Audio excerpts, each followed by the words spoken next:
Un curso de milagros, libro de ejercicios, lección 221, segunda parte.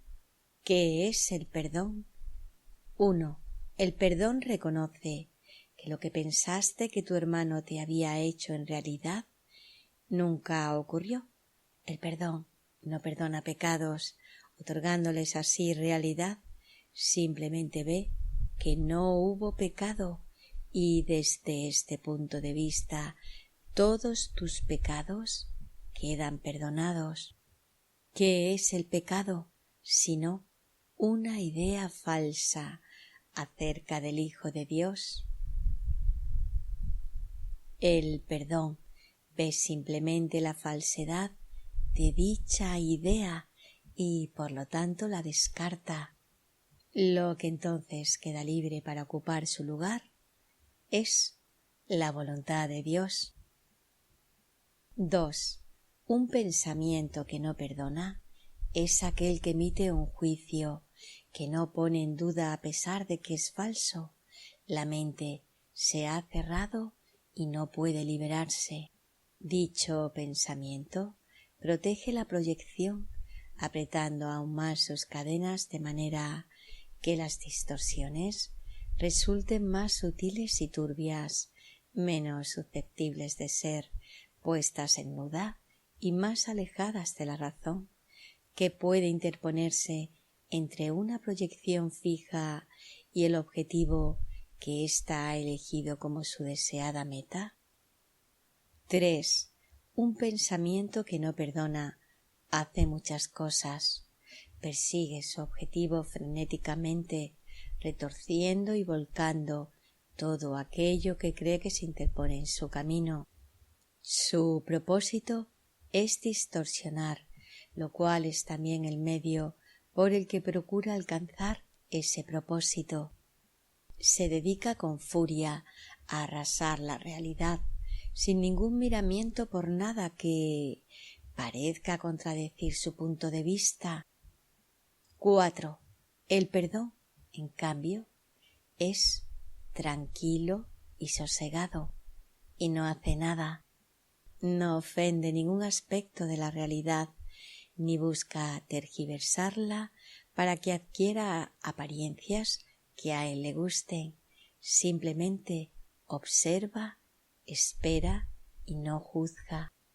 El que no perdona se ve obligado a juzgar, pues tiene que justificar el no haber perdonado.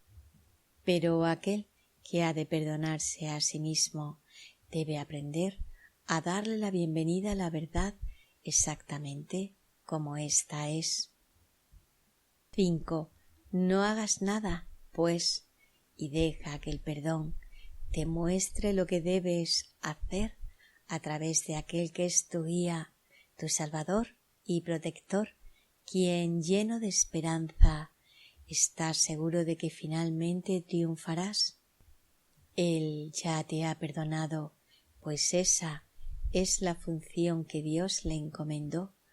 Ahora tú debes compartir su función y perdonar a aquel que él ha salvado, cuya inocencia él ve y a quien honra como el Hijo de Dios.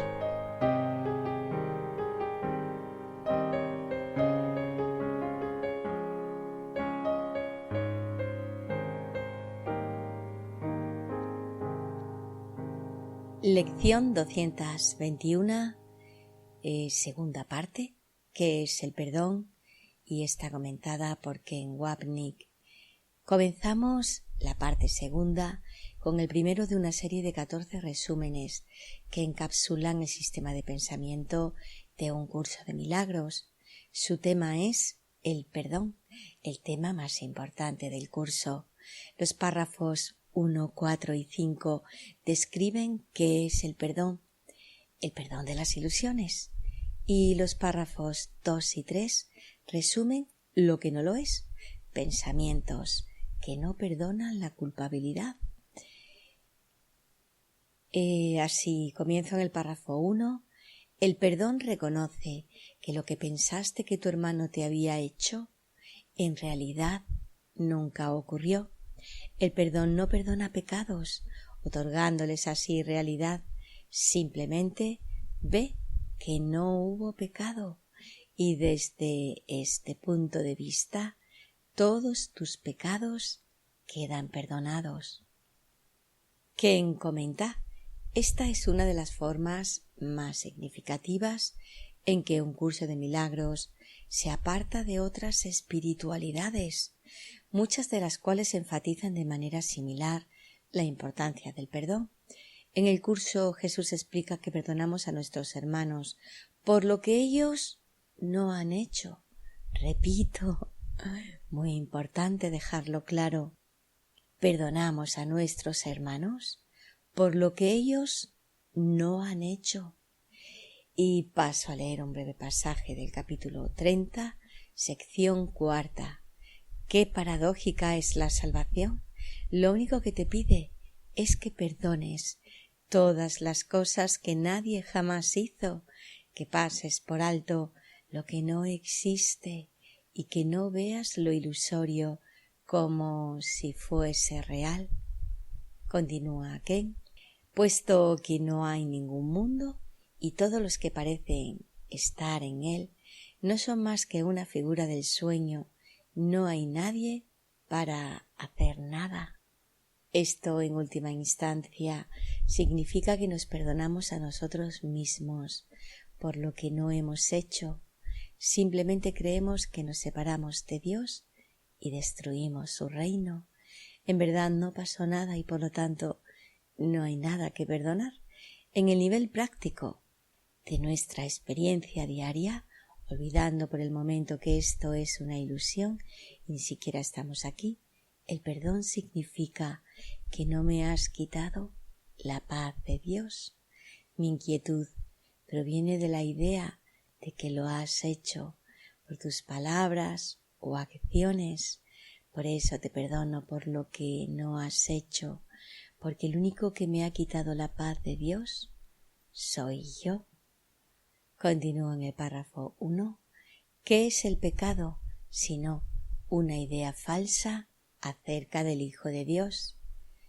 Ken comenta, el pecado no es un hecho, sino un pensamiento erróneo que se deriva de la creencia de que el ego dice la verdad sobre la culpa y el castigo, y el Espíritu Santo miente sobre la inocencia del Hijo impecable de Dios. Paso a leer un pasaje del capítulo 19, sección 3. El Espíritu Santo no puede castigar el pecado, reconoce los errores y su deseo es corregirlos todos, tal como Dios le encargó que hiciese, pero no conoce el pecado y tampoco puede ver errores que no puedan ser corregidos. Lo que pide castigo no está realmente pidiendo nada. Todo error es necesariamente una petición de amor. ¿Qué es entonces el pecado? ¿Qué otra cosa podría ser sino una equivocación que quieres mantener oculta, una petición de ayuda que no quieres que sea oída y que por lo tanto se queda sin contestar? Acaba aquí. Así el ego nos dice que el Hijo de Dios no es el glorioso ser creado por Dios, sino el yo separado y pecaminoso, al cual le hemos dado un nombre e identidad distintos.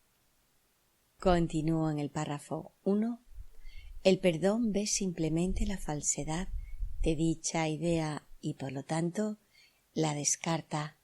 Ken comenta, entonces es el núcleo del perdón, mirar al ego y ver que no hay nada que perdonar. Miramos nuestras falsas percepciones y nos damos cuenta de que no son lo que pensábamos que eran. El especialismo que pensamos nos haría felices viniendo a expensas de otro no era cierto. Sin embargo, no sabremos esto hasta que veamos su falsedad inherente, reconociendo que no sabemos lo que más nos conviene. Jesús nos ayuda a compartir su visión llena de gracia, viendo solo el amor sanador que nos une como el Hijo de Dios. Así lo leemos nuevamente y se refiere a un pasaje del capítulo 25, sección 6. La gracia de Dios descansa dulcemente sobre los ojos que perdonan, y todo lo que éstos contemplan le habla de Dios al espectador. Él no ve maldad ni nada que temer en el mundo o nadie que sea diferente de él, y de la misma manera en que ama a otros con amor y con dulzura, así se contempla a sí mismo. Él no se condenaría a sí mismo por sus propios errores, tal como tampoco condenaría a otro. No es un árbitro de venganzas ni un castigador de pecadores. La dulzura de su mirada descansa sobre sí mismo con toda la ternura que les ofrece a los demás, pues sólo quiere curar y bendecir, y puesto que actúa en armonía con la voluntad de Dios, tiene el poder de curar y bendecir a todos los que contempla con la gracia de Dios en su mirada. Acabó el párrafo 1. Lo que entonces queda libre para ocupar su lugar es la voluntad de Dios. Quien comenta: el perdón deshace lo que es falso en nuestras mentes, dejando la verdad que siempre estuvo presente, el maravilloso reconocimiento de nuestra unicidad que viene cuando el pecado se ha ido. Recuerda este hermoso párrafo, el cual corresponde al capítulo 26, sección 4. El perdón convierte el mundo del pecado en un mundo de gloria, maravilloso de ver. Cada flor brilla en la luz y en el canto de todos los pájaros se ve reflejado el júbilo del cielo. No hay tristeza ni divisiones, pues todo se ha perdonado completamente, y los que han sido perdonados no pueden sino unirse, pues nada se interpone entre ellos para mantenerlos separados y aparte. Los que son incapaces de pecar no pueden sino percibir su unidad, pues no hay nada que se interponga entre ellos para alejar a unos de otros. Se funden en el espacio que el pecado dejó vacante, en jubiloso reconocimiento de que lo que es parte de ellos no se ha mantenido aparte y separado. Acaba aquí. Los párrafos 2 y 3 discuten los pensamientos que no perdonan hacia otro y cómo se defienden contra el pensamiento que no perdona que abrigamos hacia nosotros mismos por haber destruido el cielo. Así paso ahora al párrafo 2. Un pensamiento que no perdona es aquel que emite un juicio que no pone en duda a pesar de que es falso. La mente se ha cerrado y no puede liberarse. Quien comenta: cuando abrigas un resentimiento contra alguien, estás seguro de que tu juicio es correcto y no estás sujeto a dudas. Por lo tanto, el objetivo principal de las enseñanzas de Jesús en un curso de milagros es ayudarte a dudar de la veracidad de tu percepción de ti mismo, de los demás, de Él y de Dios. En el pasaje que cité anteriormente del capítulo 24, aprender este curso requiere que estés dispuesto a cuestionar cada uno de los valores que abrigas. Jesús no dice que desestimes tus valores, por el contrario, dice que la pequeña dosis de buena voluntad para cuestionar cada valor es suficiente. Solo necesitas tener alguna duda sobre la convicción de que estás en lo cierto, porque una vez que estés tan convencido, tu mente está tan cerrada que ya no sabrás que tienes una. El efecto es que el pensamiento de la separación de Dios, pecado, culpa y miedo, es por siempre excluido de la conciencia. Tu pensamiento, que no perdona pone en movimiento la secuencia y la mantiene, como explican estas frases. Acabo el párrafo 2. Dicho pensamiento protege la proyección, apretando aún más sus cadenas, de manera que las distorsiones resulten más sutiles y turbias, menos susceptibles de ser puestas en duda y más alejadas de la razón, que puede interponerse entre una proyección fija y el objetivo que ésta ha elegido como su deseada meta. Quien comenta recuerda nuestra discusión sobre el doble escudo de olvido del ego. El segundo escudo, nuestra experiencia corporal, culmina en las relaciones especiales de amor u odio. Estas tienen el único objetivo de proteger el sistema de pensamiento del ego para que nunca lo examinemos y hagamos otra elección. El pensamiento que no perdona protege la proyección. Mi falta de perdón proyectada me protege de reconocer la falta de perdón hacia mí mismo.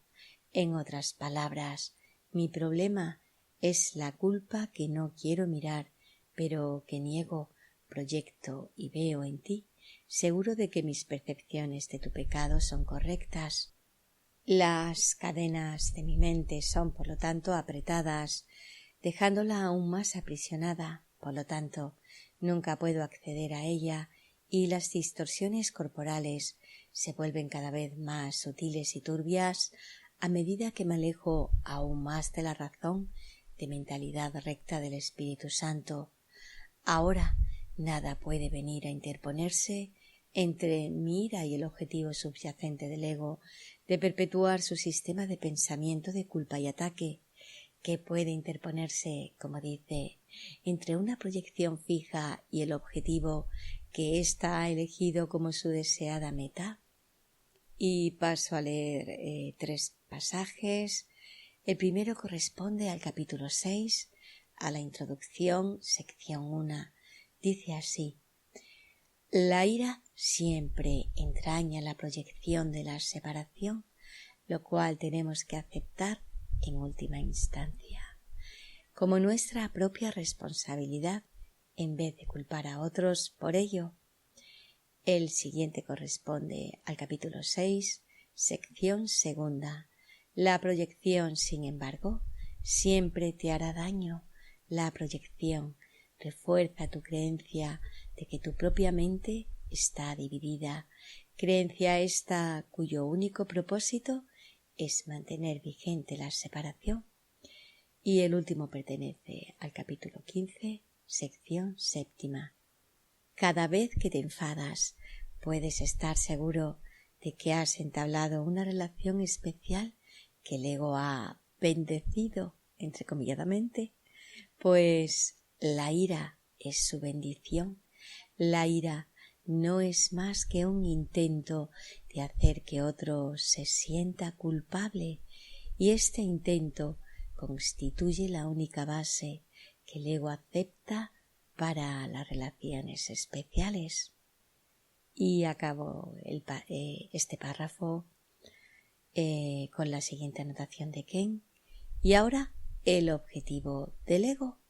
Y se refiere al siguiente párrafo, el 3. Un pensamiento que no perdona hace muchas cosas.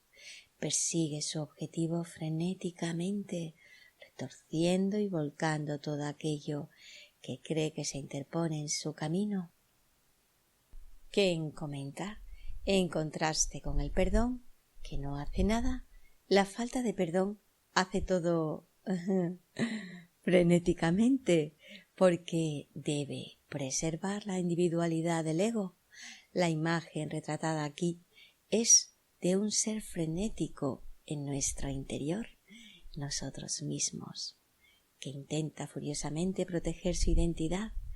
Logra su objetivo al convertir a la mente en un lugar temeroso, impulsándonos a proyectar el contenido de la culpabilidad de la mente en un mundo, creyendo entonces que las cosas suceden a nuestro alrededor y a nosotros, desesperado por preservar su identidad, por lo tanto, hace todo lo posible para sobrevivir. Esto requiere un tremendo esfuerzo e ingenio, la relación especial a la que todos nos hemos vuelto muy adeptos. Sin embargo, estos métodos demuestran ser las mayores fuentes de dolor en el mundo. Y paso a leer un pasaje del capítulo 16, sección 5. Cuando se examina la relación especial, es necesario antes que nada darse cuenta de que comporta mucho dolor, tanto la ansiedad como la desesperación, la culpabilidad y el ataque están presentes, intercalados con periodos en que parecen haber desaparecido. Continúa en el párrafo 3. Su propósito es distorsionar, lo cual es también el medio por el que procura alcanzar ese propósito. Quien comenta, esta es la deseada meta de la que habla Jesús al final del párrafo 2, la distorsión de quién somos como hijo de Dios y de Dios mismo.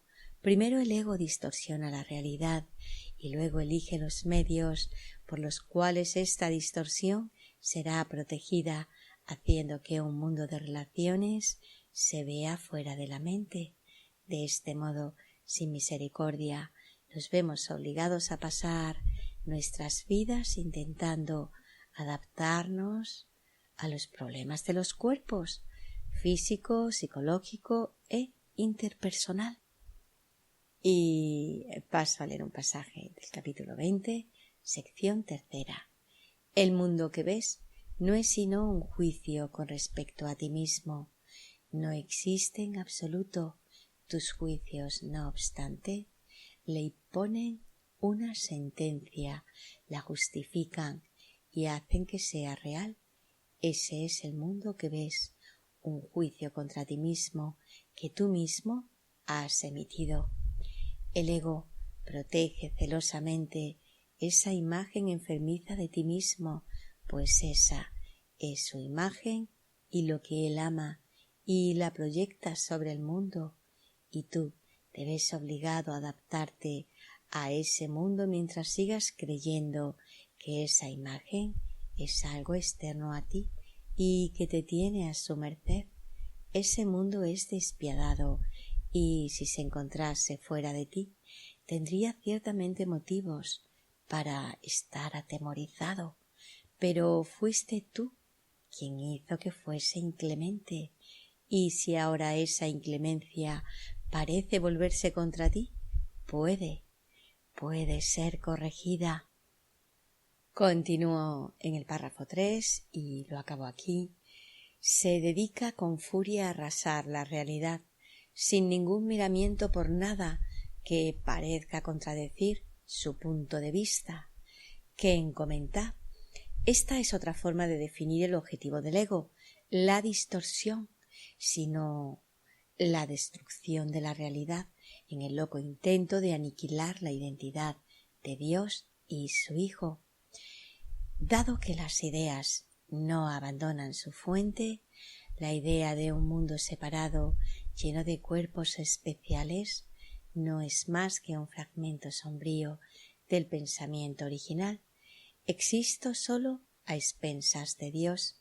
Si voy a establecerme a mí mismo como real, debo sacrificar la realidad de Dios, y un pensamiento que no perdona mantiene este sistema de pensamiento en su lugar. Además, al perseguir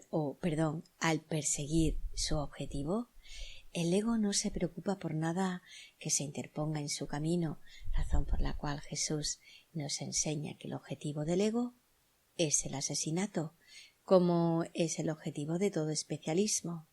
Y así paso a leer un pasaje del capítulo 12, sección 7. La pena de muerte es la meta final del ego, porque está convencido de que eres un criminal que merece la muerte.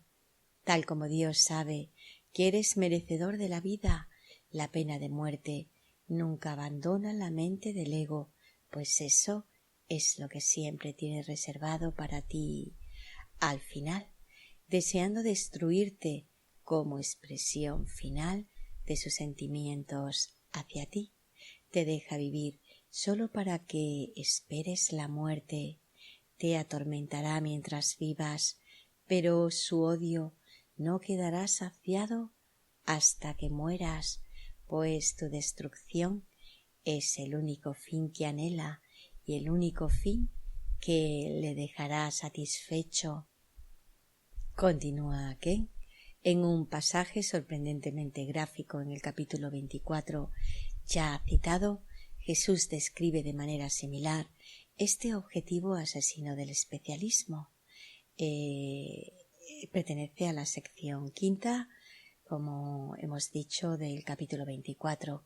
Dice así: mas deja que tu deseo de ser especial dirija su camino, y tú lo recorrerás con él, y ambos, tú y tu hermano, caminaréis en peligro, intentando conducir al otro a un precipicio execrable y arrojarlo por él, mientras os movéis por el sombrío bosque de los invidentes, sin otra luz que la de los breves y oscilantes destellos de las luciérnagas del pecado, que titilan por un momento para luego apagarse, pues ¿en qué puede deleitarse el deseo de ser especial sino en matar? ¿Qué busca sino ver la muerte? ¿A dónde conduce sino a la destrucción? Continúa Ken. Buscamos destruir todo lo que sospechamos que impide la defensa de nuestro sistema de pensamiento. En la oración 2, Jesús dijo que volcaríamos lo que vemos que interfiere con nuestro camino elegido. Aquí dice que no nos preocuparíamos por nadie ni por nada, la fuente de nuestra culpa, porque está firmemente arraigada en nuestras mentes, el pensamiento de cómo hemos usado y manipulado egoístamente a todos. No vemos a los demás como recordatorios de nuestra unicidad, sino como amenazas y rivales. Nuestro pensamiento distorsionado nos dice que si no luchamos contra ellos, nuestra felicidad estará en peligro. Si fuera por nosotros, trataríamos con otros atacándolos abiertamente, odio especial, pero si necesitamos ser más encubiertos, simplemente los manipulamos a través de la culpabilidad del amor especial. Paso a leer un pasaje del capítulo 15, sección séptima. Pues, refiriéndose al ego, preferiría atacar de inmediato y no demorar más lo que realmente desea hacer. No obstante, dado que el ego se relaciona con la realidad tal como él la ve, se da cuenta de que nadie podría interpretar un ataque directo como un acto de amor, mas hacer sentir culpable a otro es un ataque directo, aunque no parezca serlo. Ken continúa. Esta locura comienza con la relación especial original. Necesitamos lo que Dios tiene y por lo tanto Él debe ser asesinado.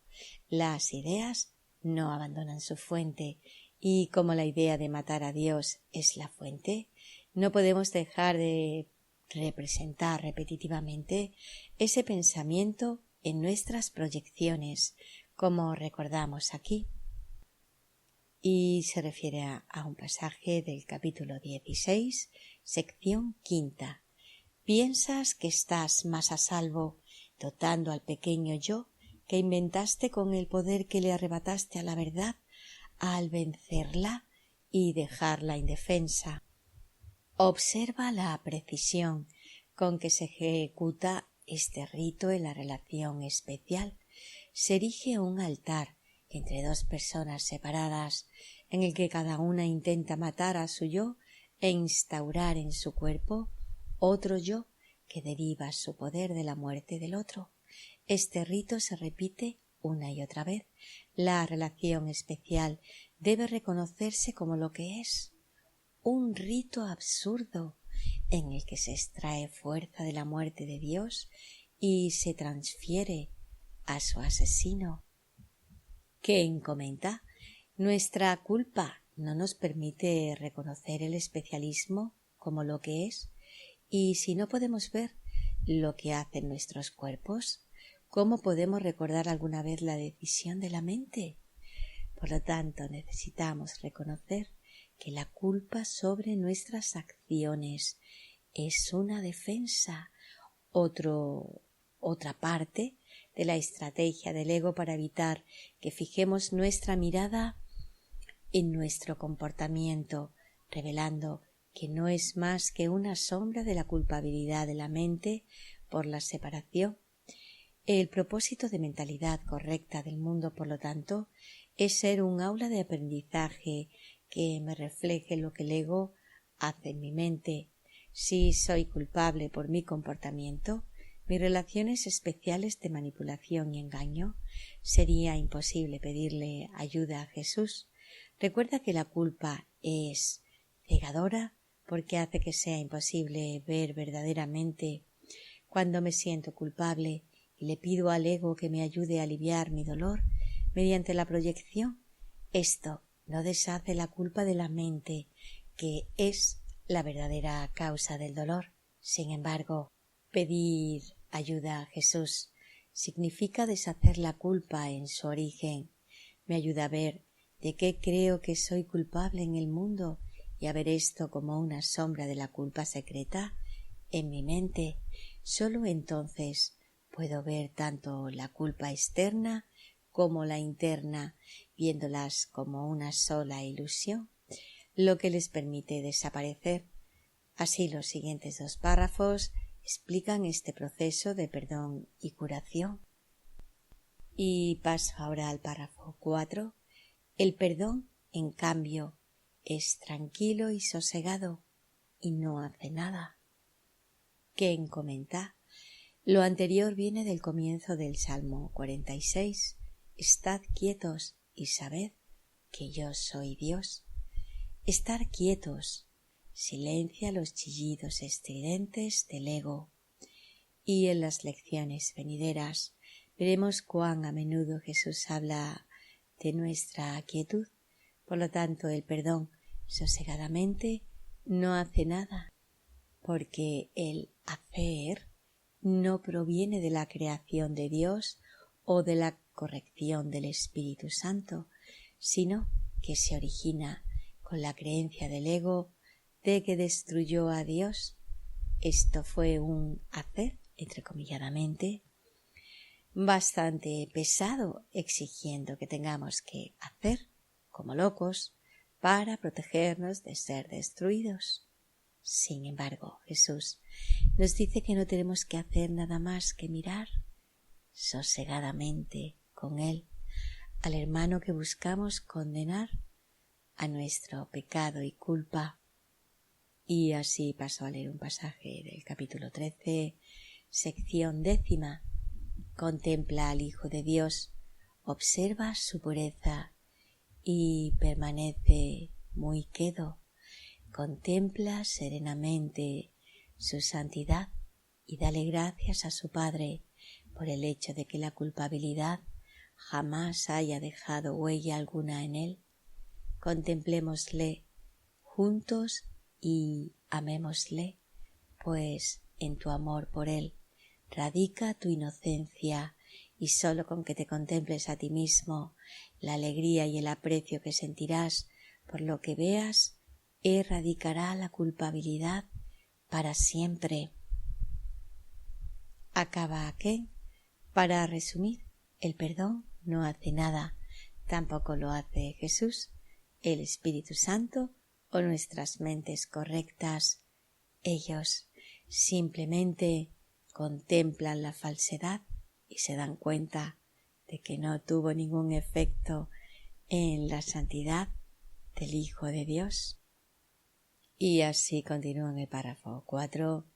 No ofende ningún aspecto de la realidad, ni busca tergiversarla para que adquiera apariencias que a él le guste.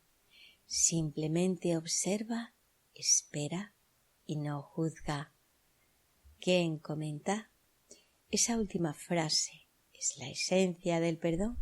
Simplemente observa el sistema de pensamiento del ego, espera pacientemente a que cambiemos de mentalidad y por encima de todo, no juzga, repito, no juzga, no condena los egos de los demás o de nosotros mismos, sino que dice, ¿no es esto un pensamiento tonto?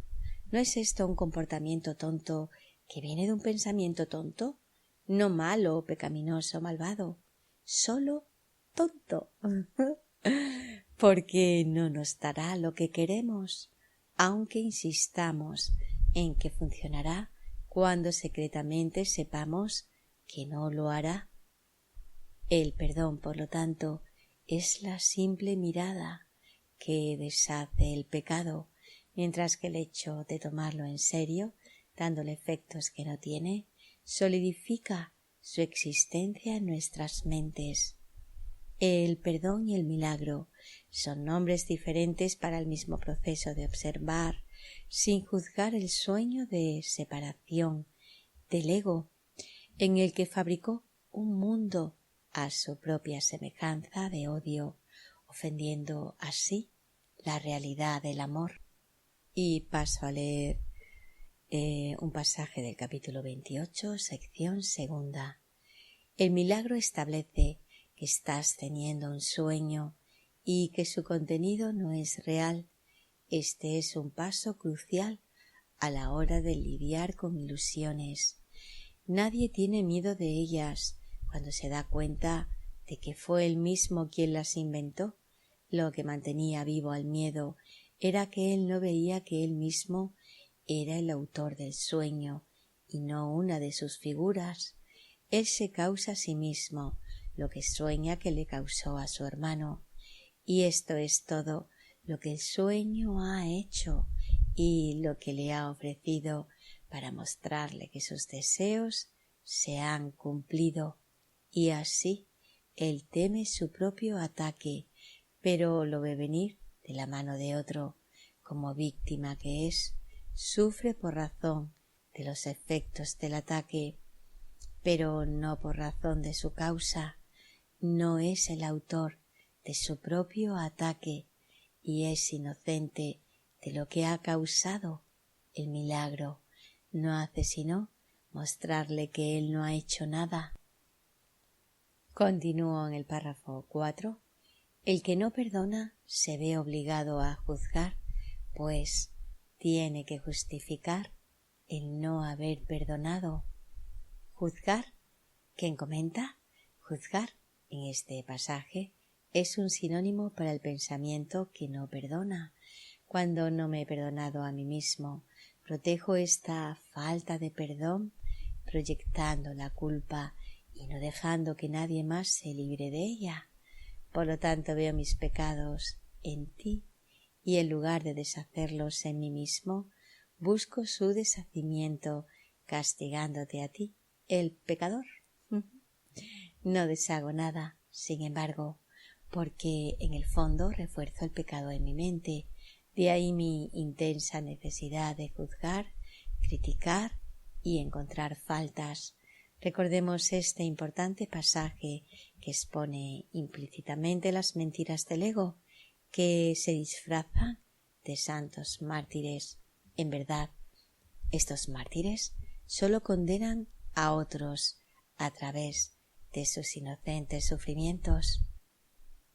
Y paso a leer un pasaje del capítulo 27, sección séptima.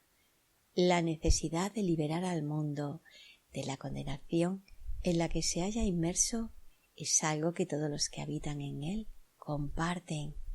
Sin embargo, no reconocen esta necesidad común, pues cada uno piensa que si desempeña su papel, la condenación del mundo recaerá sobre él. Y esto que percibe debe ser su papel en la liberación del mundo.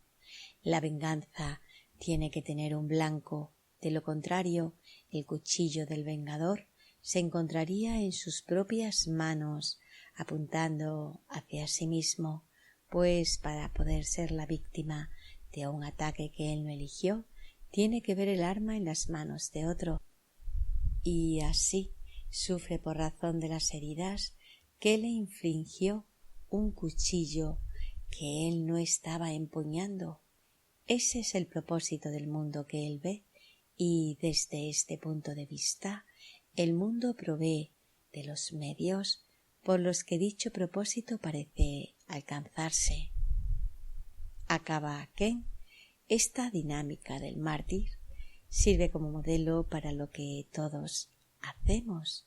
En lugar de reconocer nuestro pecado, es decir, el cuchillo del pecado en nuestra mano ensangrentada, lo vemos en alguien más. Nuestro dolor se convierte en el testigo, la raíz etimológica del mártir, del pecado de otro.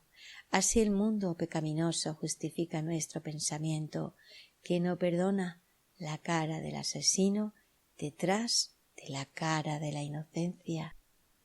Y paso a acabar el párrafo 4. Pero aquel que ha de perdonarse a sí mismo debe aprender a darle la bienvenida a la verdad exactamente como ésta es. Quien comenta, solo necesitamos aceptar la verdad que ya está albergada en nuestras mentes correctas por el Espíritu Santo. Cerca del final del libro de ejercicios aparece una línea maravillosa que refleja este pasaje. Lo único que nos concierne ahora es dar la bienvenida a la verdad, dice. Damos la bienvenida a la verdad, dando la espalda a la falsedad del ego, renunciando a su ilusión, porque ahora queremos la verdad y solo la verdad. Y paso al párrafo 5. No hagas nada, pues, y deja que el perdón te muestre lo que debes hacer a través de aquel que es tu guía, tu salvador y protector, quien lleno de esperanza está seguro de que finalmente triunfarás. Ken comenta, esto es similar al no tengo que hacer nada del texto y no significa que no hagas nada a nivel del comportamiento, más bien dejas que el Espíritu Santo te guíe. Esto no significa que Él te diga específicamente qué hacer, aunque esa pueda ser tu experiencia, ya que su amor simplemente se extiende a sí mismo a través de ti y tu cuerpo expresa en la forma el contenido de su amor. El siguiente pasaje nos es familiar y se refiere a un pasaje del capítulo 18, sección 7.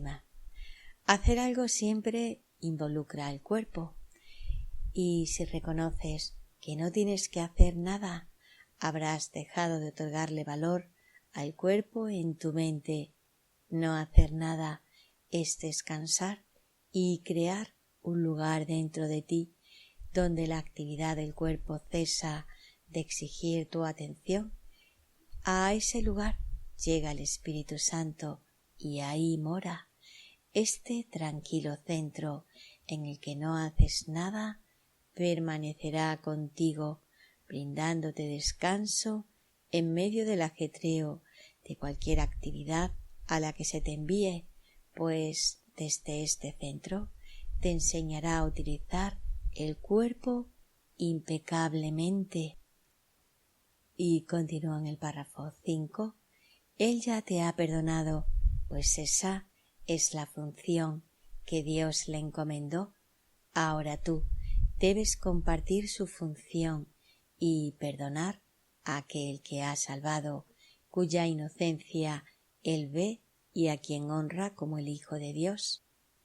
Quien comenta, así como hemos sido perdonados por el Espíritu Santo por lo que no hemos hecho, se nos pide que compartamos ese mismo perdón con los demás, reforzando la verdad de la expiación en nosotros mismos y en todos nuestros hermanos. Concluimos con este pasaje inspirador del texto que describe la extensión del perdón del Espíritu Santo a través de nuestras mentes, sanadas a medida que llevamos los pensamientos tenebrosos de culpa a su radiante luz. Y paso al capítulo 22, sección sexta. ¿Qué otra cosa podría ser contemplar con caridad aquello que tu Padre ama, sino una bendición universal? Extender el perdón es la función del Espíritu Santo. Deja eso en sus manos. Ocúpate únicamente de entregarle aquello que se pueda extender. No guardes ningún secreto tenebroso que él no pueda usar. Antes bien, ofrécele los pequeños regalos que él puede extender para siempre. Él aceptará cada uno de ellos y los convertirá en una fuerza potente en favor de la paz. El Espíritu Santo no dejará de bendecir ni uno solo de los regalos que le haces, ni los limitará en forma alguna. Los infundirá de todo el poder que Dios le ha conferido, a fin de hacer de cada uno de ellos un manantial de curación para todos. Cada pequeño regalo que le ofreces a tu hermano derrama luz sobre el mundo.